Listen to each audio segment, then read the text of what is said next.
আশুরার কি আমল আছে আমরা সেইটাও শুনবো ইনশাআল্লাহ।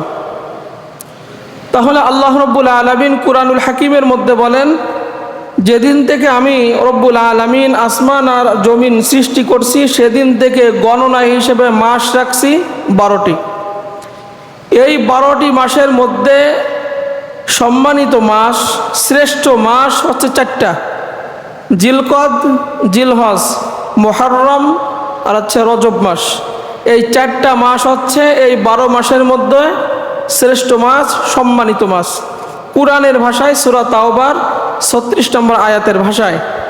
তাহলে আমাদের কেউ যদি মুসলিম হিসেবে জিজ্ঞাসা করে যে গণনা হিসেবে আল্লাহ রাব্বুল আলামিন মাস রাখছেন কয়টা, আমরা বলবো 12টা। কোথায় পাইলাম? সূরা তাওবার 36 নম্বর আয়াতে আল্লাহ রাব্বুল আলামিন বলেন এই 4 মাসের মধ্যে শ্রেষ্ঠ মাস হচ্ছে, এই 12 মাসের মধ্যে শ্রেষ্ঠ মাস হচ্ছে 4টা: জিলকদ, জিলহজ, মুহররম, সফর। এটা আমরা মুখস্থ রাখবো মুসলিম হিসেবে, এটা আমাদের জানা দরকার।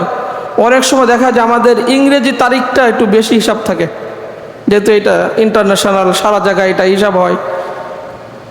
কিন্তু আমরা মুসলিম হিসেবে আরবি মাস, আরবি বছর, হিজরি সন, আরবি তারিখ, এইটা এক রমজান ছাড়া আমাদের খোঁজ থাকে না। এরকম প্রতিদিনের হিসাব এটা থাকতে হবে।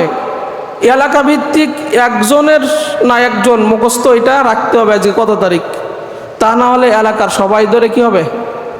গুনাহগার হবে। তাহলে আজকে মুহররম মাসের হচ্ছে 5 তারিখ।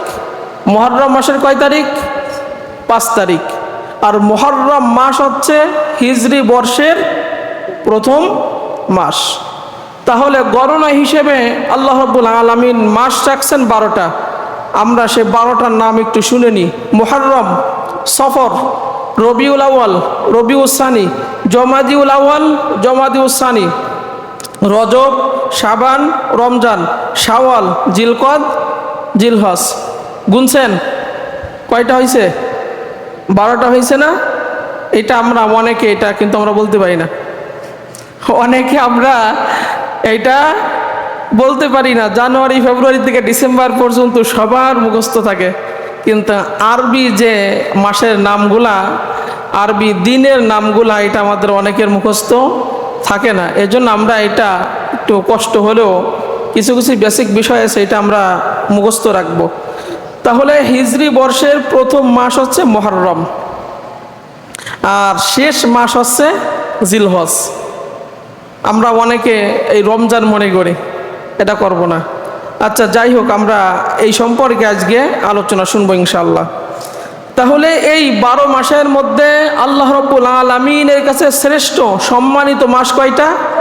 4টা: জিলকদ, জিলহজ, মুহররম, সফর। এই 4 মাসের মধ্যে আল্লাহ রাব্বুল আলামিন বলেন আমার মাস হচ্ছে একটা।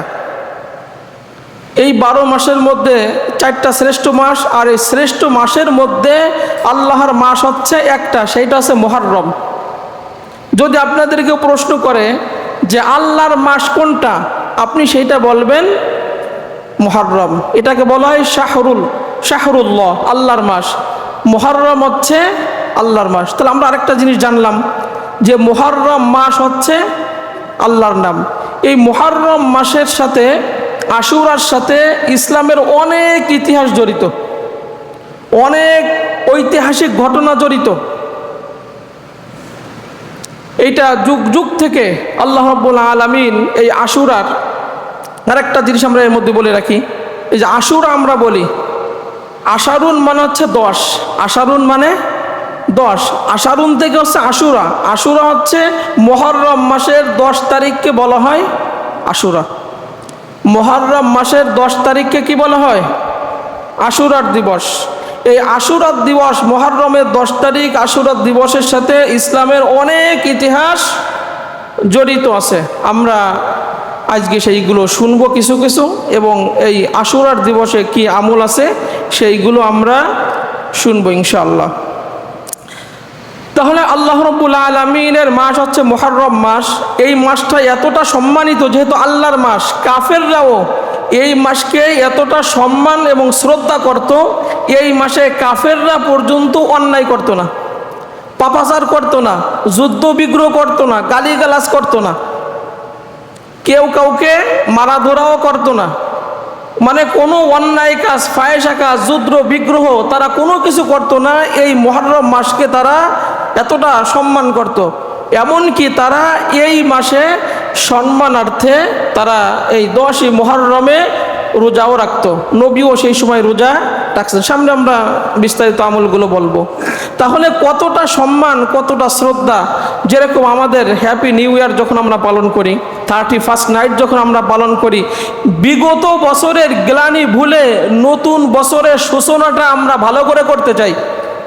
কিন্তু মুসলিম হিসেবে আমাদের হিজরি নববর্ষ হচ্ছে আপনার জিলহজের শেষ দিন, মুহররমের প্রথম।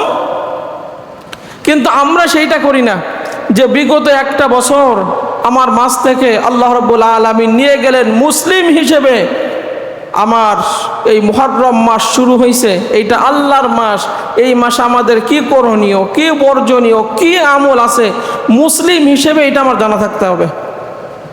এবং বিগত দিনগুলো আমি আল্লাহর অবাধ্য আচরণ করছি, ঠিকমতো নামাজ পড়ি নাই, অন্যায় করছি, ফায়সা কাজ করছি, গুনার কাজ করছি, জাহান্নামের আসামি হতে হয় যে কাজ করলে, সেই কাজগুলো আমি করছি।